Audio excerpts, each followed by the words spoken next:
Marcus, lovely to meet you. You as well. Are you all right? Yeah, I'm good. There you go. Training room places have changed dramatically since my day. Yeah. Oh, you even get pictures on the wall. It's good though. Shows the young ones where they can get to. People like that. Yeah. Have you got one? Hey! Yeah, I made it. You made it already? Yeah. That's not bad at 21.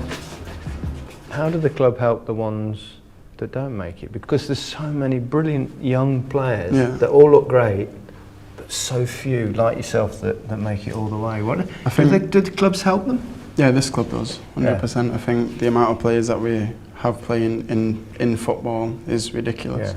Yeah. The way they train you is that you're not only suitable to Manchester United, you're a good football player, and you can play different cultures and different styles. How old were you when you started here? We was at a different building in Salford, and then you come here when you're 11. Yeah, when you were 11. Yeah. Did they educate you?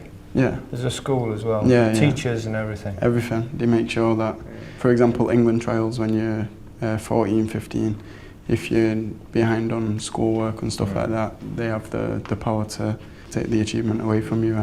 Oh, do they? Yeah, probably year 8 to year 11. What, your results? Passed everything. GCSEs? Yeah. What is passed? No, not exceptional, just C.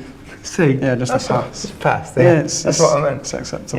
Yeah, your A stars are in your football, right? Yeah, that's right. That's the important thing.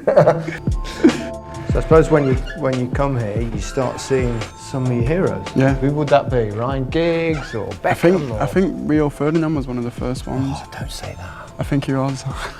In the canteen, and I was just walking past and he was in the canteen eating his breakfast. He's always eating. Little things like that, they change, especially a young kid and a kid as ambitious as I was. It changes the way you think when you see professionals that are living that professional lifestyle. People always talk about the money footballer, but footballers don't play for that, do they? To be honest, I think even if nobody got paid or it wasn't on TV, you didn't get famous from it. Like, I'd still go out and play with my friends regardless, and I think that's for most You'd be most too people. Good from that. Some of my friends are alright though. Easy now though, playing football, you know that, don't you? Why? From my day. Why? There's one thing that's different. What? Pitches. Oh yeah, true. Pitches. True. Playing up front in my day, honestly. Just to bump the ball in as you're playing on. August was all right. You get to September and then the grass would wear off, and then they get boggy, and then they get icy, and then when the ice dries in the spring, they're like bumpy, and the ball be knocked up on you, and it's bouncing all over the place, and you have a manager on the sideline, they're going, hold it up, hold it up, you hold it up. See now, you got it easy. Yeah. It's like playing on billiard tables. The pitches are good, to be fair. No excuses though. That's the only problem. No excuses. You can't say it bobbled. It does bobble sometimes. It does. No. It does. Yeah.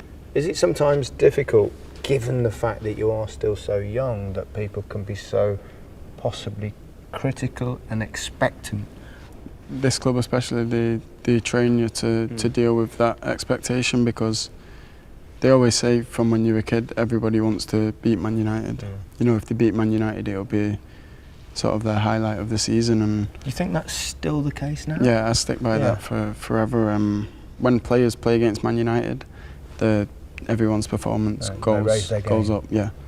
And that's purely based off the history of the club and how much it means for individuals to beat Man United. And they bring you up at this club to understand it in the reverse, that you know everybody wants to beat you, but how much do you want to beat everyone else? And so are you expected to behave in a certain way at Manchester? Yeah, 100%. On the pitch and off the pitch, you have to do your best to behave like a Man United player. Where do you think Manchester United are now? It's obviously a work in progress. Yeah. It looks to me from the outside like there's been a slight shift in tactics, not looking at quick fixes, bringing in young British players. Do you think that's the good way to go? 100%. I think right now everyone's confident in the manager for one, and we might not be doing what he's telling us to perfection yet, but the initial response to his tactics, his training has been phenomenal. You know, the players are right behind him. Yeah, pre-season was. What does he give that perhaps the previous incumbents haven't? For me, just a plan. It's not a plan for just this season or a plan for just the next game. it's a plan for years. For years, but it's difficult for managers to do that because they don't often get years. I think they need to be backed in the position that we're in now. The last thing that we probably want or need is we don't need this rotation of managers because you never settle.